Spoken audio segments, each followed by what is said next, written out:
Google, turn on studio light. Okay, turning on the studio light. Alright guys, welcome back to the part 2 and in the preview of this particular toy na nabili natin kay Sir Christian Carl Bulataw of Baguio City. Okay, this particular toy, it is a Tiny City number 138. Mercedes-Benz HK Jockey Club Horse Flow Truck. Okay, 1:76 scale model. Okay, so this scale model is a limited edition one because the regular one is a box lang siya just like in the picture. Yan. Pero same kind of toy. Ang pinagkaiba lang nila is this has a acrylic display and diorama base. Yan. Ganda.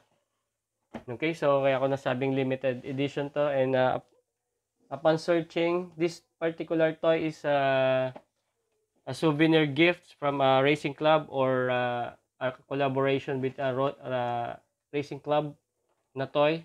Just like indicated here, gift at races. Yan.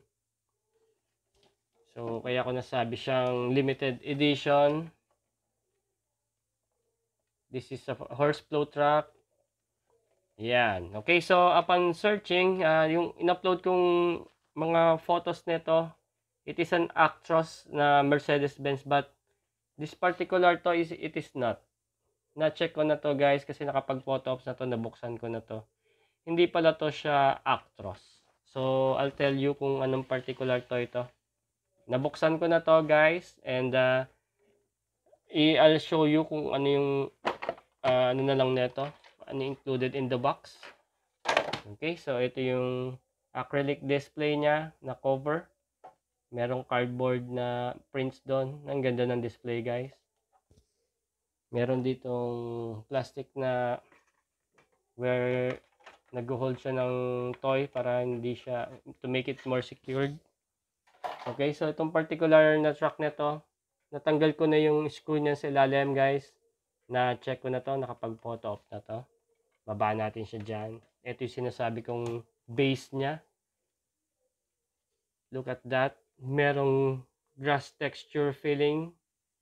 Ang ganda na itong base na to. Pero tingin ko dumihin to kaya dapat laging sarado to right na. Ang ganda niya. Naka-screw yan actually sa ilalim and sinecure ko na yung screws niya. Saka yung tabs dito. Okay, so balik tayo sa truck. Okay, so this is the details of this truck. Hindi siya Actros guys. And this particular toy truck is Actros. Antos. Okay, so check natin kung makikita nyo. Yan, nakita nyo ba guys? Mercedes-Benz Antos. Yan, yun yung particular truck na to. Yung mga na-upload ko ng picture niya, yung unang ano niya, yung parang preview niya, hindi pala siya kasi Actros yun. Saka yung unang version is lumang version na first generation ng Actros. This is more model truck, Antos. Look at the details guys, napakaliit ng truck na to. This is 1:76 scale pero look at the details. Ang ganda nito, very neat yung pagkakagawa nito. And yung ilaw niya, yung mga headlights niya, acrylic yan guys.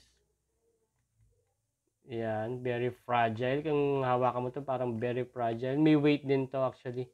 Okay, so that's the details. And the materials used for this, ditong head niya, down to yung color white na yan, down to yung buong head niya actually is die-cast metal, including this part. Hindi na lang to kasama yung parang top na nito. Highly detailed talaga to. Look at that, yung likod niya. Kaya lang, ang ninipis ng mga parts, napaka-fragile. The side mirror is plastic. The full body is die-cast metal. While itong trailer niya, this is all plastic. Hindi ko siya matanggal dito guys. Hindi ko finorse kasi baka maputol ko eh. Pero I think natatanggal tong trailer na to. Look at that. Pero for this video, hindi ko na siya prepersahin na tanggalin, okay? Look at the rubber wheels. Ang ganda din ng mugs niya, oh. Yung rubber wheels. Ibang-iba rin talaga gawa nitong tiny brand na to. Tiny HK o Tiny City. Yan. Die-cast yan yung likod. Ay, yung ilalim niya, guys. It is one axle rear wheel pero tig-dalawang gulong siya. Ang ganda ng rubber ng ano na to, ng rubber ng ginamit na gulong dito. Oh. Look at the details ng gulong niya. Oh. Ayan, yung ilalim niya may details din. Yung mga differentials niya. Oh. Ang ganda, guys. Okay, so ito yung ano niya, tong nasa ibabaw niya, tong parang hood niya. This is plastic only. Ganyan ang itsura ng Antos. Iba yung itsura ng ganyan ng Actros. Yan, look at the details ng ano niya, mga lights, supposedly lights niya. Okay, so from the back, wala na ako nakikita ditong parang pwedeng kabitan ng trailer, pero hindi, ganun talaga siguro siya. Okay, yan, meron siyang details dito ng stoplight and tawag dito, plate number, that is all painted. Painted siya, ganda. From the trailer, yan, may marking siya ng U6, I don't know. Baka, ano to, yung body number ng, sa company na to, ng float truck na to, meron silang ganyan.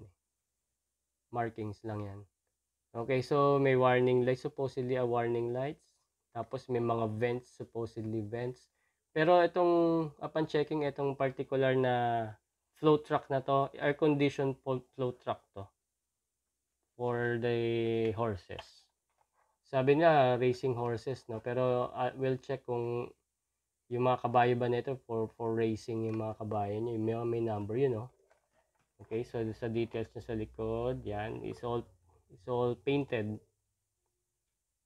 Hong Kong Jockey Club, it's all painted. Ang ganda ng ano niya, ganda ng details din nito, guys. Look at that. Yan. Alright, so dito tayo sa ano sinasabi kong functionality or the special about this float truck. Nabubuksan to, guys. Yeah. Isa. Dandahanin ko lang kasi very fragile. Ang nipis ng ano niya, plastic niya. Parang madaling mabali. Saka baka may matanggal ako. Iyo. Okay. So that's it. Yan, yung float truck niya. Nagki-carry siya ng 3 horses. May figures dito ng horses. Hindi ito nabuksan yung plastic nito. Very mint pa yung ano nito, yung mga horses niya. Yan, look at that. Hindi naman racing horses to kasi walang number na. Pero ang ganda rin ng figures niya. 3 yan. Parang magkakulay to. And black. Yan. Kung titignan mo, ito hard plastic lang siya. Hindi siya vinyl. Pero ang ganda rin ng detalye ng kabayo niya. Ang ninipis ng parts niya. Magaan lang. Very nice, very nice. Okay, so back to the the truck. So ganyan siya. Tingnan yung details sa loob. 'Di ba? May mga kwadra doon sa loob. Tingin ko hindi naman na 'to nabubuksan eh. Wala na siyang nabubuksan. Okay, so ang purpose ng truck talaga nito is nagta-transport siya talaga ng mga horses. Tingin ko mga mamahalin na horses ang sasakay dito kasi ano siya the design is air conditioned trailer. Yan. Okay, so balik na natin to. Alright. So very careful lang dapat dito sa mga parts na to kasi ninipis lang talaga niya, guys. So anyway, ang gawa ng Tiny City napakaganda. Iba rin siya Wala kasi kung TLVN sana para mai-compare, ano? Ganda sana i-compare kung anong pagkakaiba nila sa material saka sa yung weight, no? Kung ano yung craftsmanship na pagkakaiba nila. Pero ang ganda rin netong Tiny City nito. Okay, so may papakita ko sa inyo isa na 1:76 scale din na Tiny City ko. N scale to na Isuzu N scale. Yan, isa siyang tawag dito, Goodyear flatbed tow truck with crane, supposedly with crane. Nakuha ko kasi itong particular toy na to, marami ng missing parts. Okay, so like in the picture, meron siyang crane dapat dito. Okay, may tow hitch siya dito sa ilalim and meron siya ditong tawag dito, may rampahan na binababa to eh. So yun yung mga nawawala sa kanya. And very cheap ko lang naman ito nakuha kay Sir RPJ ng HT Baguio. Yan. Anyway, meron ako ditong pinaglaruan ko to. Nagdagdag ako dito ng repurpose parts. Yan, just like this, yung parang bumper niya hindi to talaga included dito. Hindi tong designed na bumper niya. I just made this sa repurpose parts. Yan. And this one, hindi siya talaga dito. Yan, ginawa ko lang ganyan para kahit papaano medyo complete yung parts niya. Supposedly ganyan siya. Meron ditong may crane siya dito. This is a truck mounted crane and tow truck kasi siya supposedly. Okay, so meron din akong dinagdag dito sa head niya.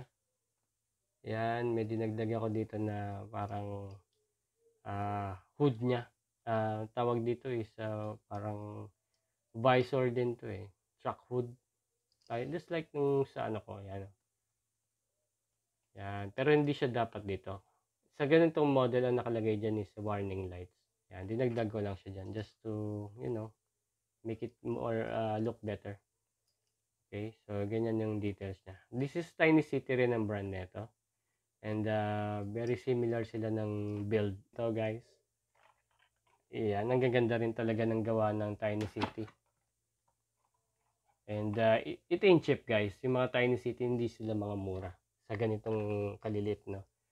Mas mahal din yung 1:64 scale nila. And ito yung one of the smallest scale na on my possession ngayon na kinokollect ko. And meron ako dadagdag dito size comparison na tawag cheap version ng Tiny City. Ang pangalan ng brand nito is Sunhing Toys. HK din to. Sunhing Toys. Yan, mga pullback to eh. Pero diecast din to. Yung head lang ang diecast. Yung body niya is plastic. May mga parts din na nabubuksan. Ngayon, yan, nabubuksan tong trailer niya. 2-axle wheel. And may functionality rin to kahit ganito kalit to. Natutungo to. Wait. Ngayon. Oh, ganyan siya. While Tiny City, hindi siya nagaganon. May details din ng engine doon. Oh. I have two of this. Sunhing brand na to. And meron akong isa dito na ganito rin siya sana. Pero nabali ko kasi. So, repurpose parts din ako. Yan. Yan. Nilagyan ko siya ng excavator dito. Supposedly crane dapat eh. Kaso wala akong makita. Yan. Cheaper version to ng HK Toys. Sunying brand. Ang cute din nito. Diecast tong head. Yan. Oh. Magkaka-size to guys. 1:76 scale. And yung Sungying mga pullback to eh. Mga pullback siya ng truck na to. Okay, so back tayo dito sa Tiny City.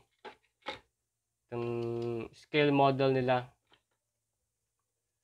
Yung size difference nila, I think accurate naman. Kasi syempre, itong mga Mercedes-Benz, mas malalaki talaga na truck yan compare sa mga Isuzu. Yan, very similar naman sila. Matangkad actually ng kaunti itong si Mercedes. Yan. Think ko sa 1:76 scale, accurate naman yung size niyan. Okay. Ayan. Ang ganda na guys. So, if you like more this guys, just follow my page. More Diecast Toy Review. I have a TikTok, Facebook, and YouTube channel. Yan. Follow nyo lang siya guys for more toys, diecast review. And share nyo na rin just to make it fun, no? More fun. And thank you very much sa views ko sa YouTube. Nag-i-increase na siya ngayon. And anyway, it's just a hobby. Hindi ako after sa income for the page. The purpose of this video is just to document yung mga na-collect on toys. Yan lang, hobby ko lang yan. And they will be uploading more videos kasi may mga parating tayong bagong hunt na toys. Soon na meron tayong extra time no guys kasi busy rin tayo sa work natin, sa business natin. Okay, so I hope you like this video. If you like more, just follow my page. Okay, so I'll see you on the next video and goodbye.